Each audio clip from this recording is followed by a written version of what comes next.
አላህ የተሰበሩ ልቦችን የሚጠግንበት ከደጁ የራቁ ቀልቦችን ወደ ራሱ የሚመልስበት መሸሸጊያና መደበቂያ ላጡ ብዙ ነገር ለጫላለመባቸው ሰዎች መጽናኛ የሚሆን ንግግሮች ቁርአን ላይ ያሰፍራል። ለሰው ልጆች በጣም ተስፋ ከሚሰጡ የቁርአን አያዎች መካከል አንዱ ይሄ ነው።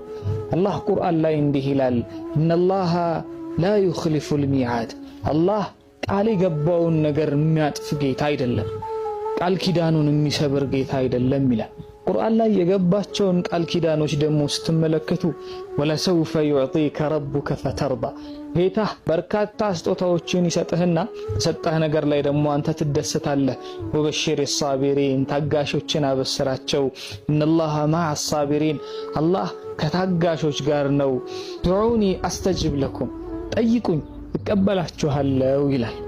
የተገቡልን ቃል ኪዳኖች በነፍስ ወከፍ ቤታችን እስኪገቡ ድረስ አላህ ላይ ያለንን መተማመን እያጠነከርን እንሄዳለን። አላህ እሱ ላይ የተማመነችን ነፍስ የማይጥል የገባውንም ቃል ኪዳን የማይሰብር ትልቅ ጌታ ነው። አሰላም